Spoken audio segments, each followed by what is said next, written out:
Jake here for American Trucks, and in this video we're taking a look at the Bilstein B8 5100 series rear shock for 2 to 4 inch lifts fitting 1999 to 2018 Silverado and Sierra 1500s. Upgrading your shocks is an excellent way to improve both the ride and handling characteristics of your truck, and the B8 5100s from Bilstein can make a huge difference in how it performs, whether you're rocking a 2 inch lift, a 4 inch lift, or anything in between, and it does it all for an affordable price.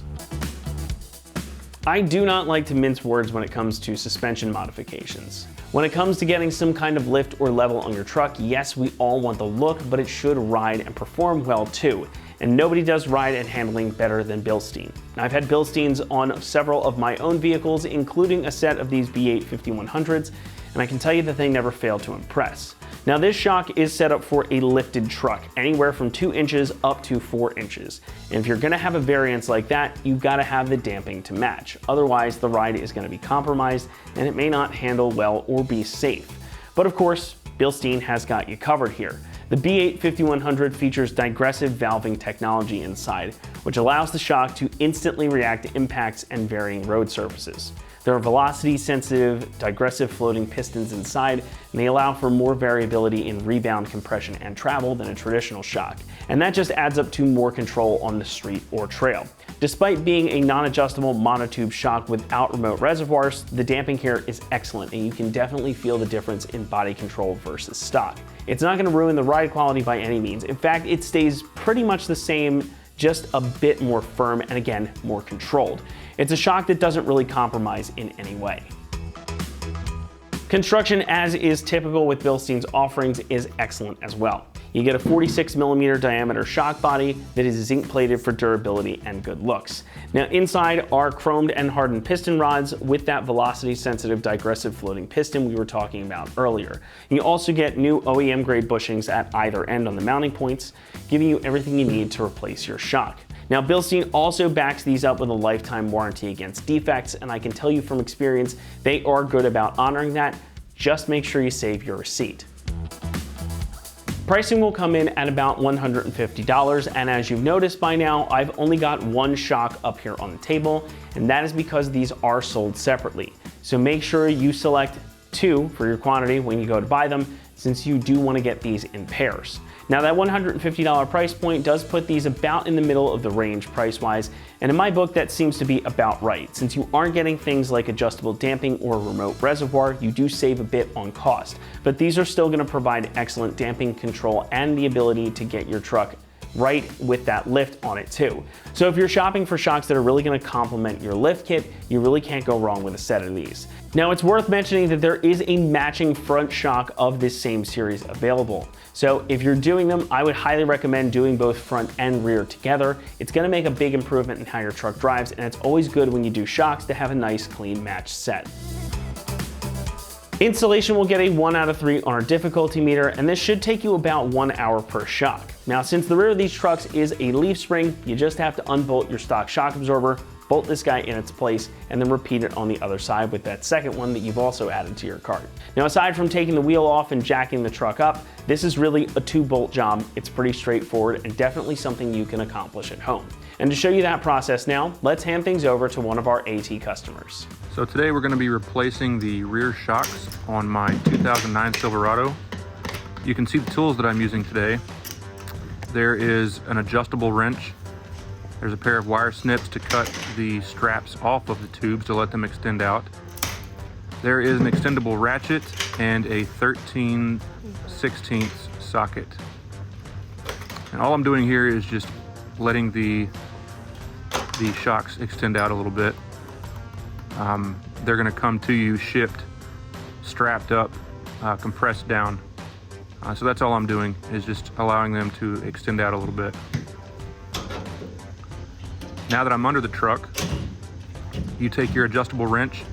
On the bottom of your shock, you're going to have a nut, and on the other side, you're gonna have the bolt. You just take that out with a drill. I used a drill. It wasn't in the original picture, but I used a drill just for the speed of the process. And then on the top of the shock, there is another bolt. Take that one out, and you'll start seeing the shock get loose. and eventually you'll see how it gets loose, and eventually you can just pull the bolt out. On the top bolt, there is no nut. It's a self-threaded hole on the other side of the mounting.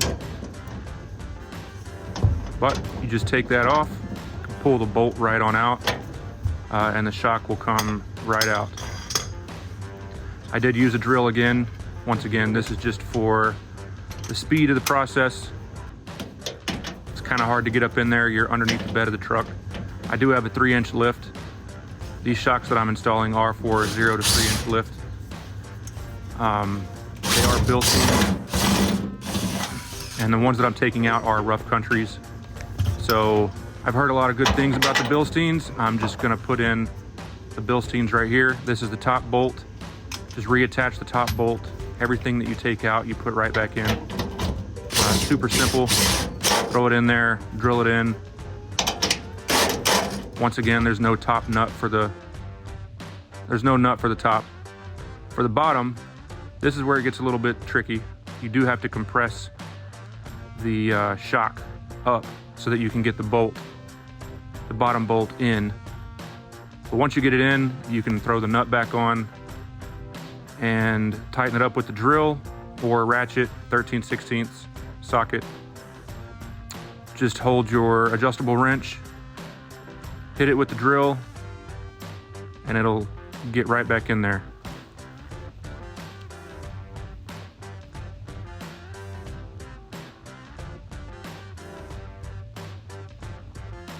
It took a minute for me to get the attachments on there, trying to work under the truck and trying to explain things to my videographer. But once I got things on there, I was able to really tighten it down with that extendable ratchet and that 13/16, get it nice and secure so that I don't have to worry about it down the road. One last tug, get it nice and tight. There we go. That's the first one. Now, same thing on the second side. Take out the bottom bolt. Got the ratchet on the bolt, and I've got the adjustable wrench on the nut, and I'm just plying it out, taking it out enough so that I can use my drill. Once I get the drill on there, nice and easy, it comes right on out. And then I just let the old shock just hang there until I take the top one out. This one's a little bit trickier. This is the passenger side, so it extends forward. The shock extends forward, so it's a little bit more difficult to get to, a little bit more difficult to video, but I was able to get it out. I will say 15 to 20 minutes before I started everything, I did hit the nuts and bolts with some PB Blaster. I typically do that with all my jobs just to make sure that it's not tougher than it needs to be. These shocks have only been in there for a year, but I'm ready to change them out, change them to the bigger and better. Got the bolt out, still trying to get the top one out.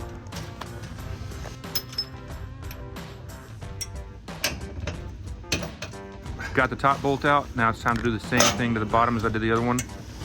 Get it up, get the bolt in, get the nut fastened. Use my drill to get it in as much as I can, as much as the drill will take it in. And then after that, hit it with the ratchet, adjustable wrench, ratchet, just to tighten it down a little bit more, secure it a little bit more. Here comes the ratchet. 13/16 socket, adjustable wrench on one side, socket on the other, and tighten it down.